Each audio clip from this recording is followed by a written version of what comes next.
Hello students, welcome back to my channel. এর আগের দিন আমরা 3 years she grew in sun and shower এই কবিতাটির প্রথম 4টি স্ট্যাঞ্জা পড়েছিলাম। আজকে পরের 3টি স্ট্যাঞ্জা পড়ব। তোমরা যারা যারা আগের ভিডিওটি দেখোনি তারা আগে সেই ভিডিওটি দেখবে, তারপরে এই ভিডিওটি দেখবে, ওকে? না হলে কিন্তু বুঝতে পারবে না। তো চলো শুরু করা যাক। The stars of midnight shall be dear to her, and she shall lean her ear in many a sacred place where rivulets dance their wayward round, and beauty born of murmuring sound shall pass into her face. এখানে কি বলেছে? যে তারা আলোকিত রাত Lucy দেখবে এবং আনন্দ পাবে, এবং সে খুব মনোযোগ দিয়ে শুনবে একটি লোনলি জায়গায় যেখানে ছোট নদীগুলি তাদের কলধ্বনিতে নাচ করছে। এই দৃশ্যটি লুসি দেখবে এবং শুনবে। আর কি বলেছে যে and beauty born of murmuring sound shall pass into her face, এবং নদীর সেই কলধ্বনি বা মৃদু শব্দের সাথে নদীর যে সৌন্দর্য সেটি লুসির মুখে ফুটে উঠছে, মুখের সামনে ফুটে উঠছে।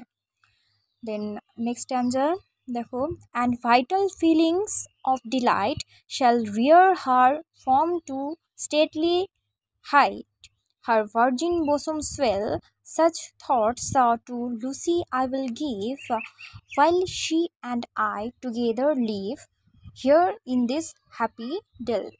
এখানে কি বলেছে যে এবং আনন্দের এই ফিলিংসগুলোর সাথে লুসি বড় হয়ে উঠবে, তার মধ্যে যতক্ষণ না পর্যন্ত ম্যাচিউরিটি আসবে নেচার তাকে এডুকেট করতে থাকবে, নেচার তাকে শিক্ষা দিতে থাকবে।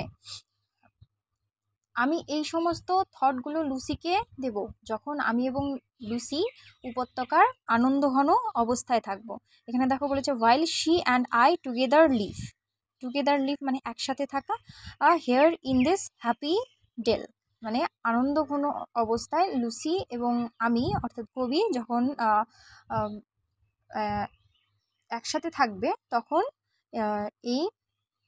তখন এই সমস্ত থটগুলো কবি লুসিকে দেবে। নেক্সট স্ট্যাঞ্জা দেখো, thus nature spake, the work was done, how soon my Lucy's race was run, she died and left to me this calm and quiet scene, the memory of what has been and never more will be.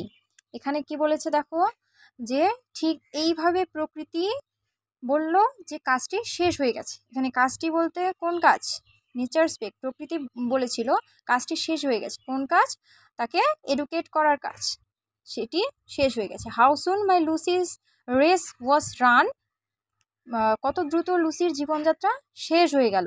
She died, সে মারা গেছে, এখন সে মারা গেছে।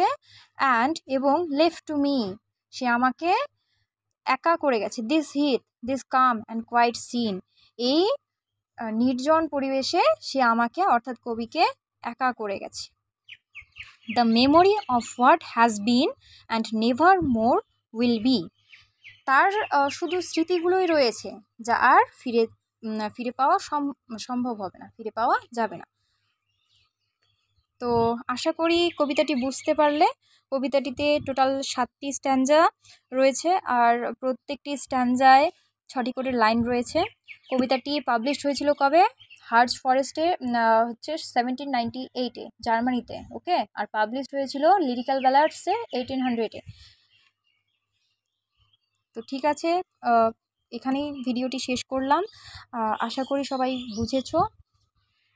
Next কোন টপিকের ওপর, কোন পোয়েমের ওপর বা স্টোরির ওপরে ভিডিও আনবো তোমরা অবশ্যই কমেন্টে জানিও, ওকে? আর ভিডিওটি ভালো লাগলে অবশ্যই একটি লাইক করে দিও, আর চ্যানেলটিকে সাবস্ক্রাইব করে দিও পরবর্তী ভিডিও পাওয়ার জন্য।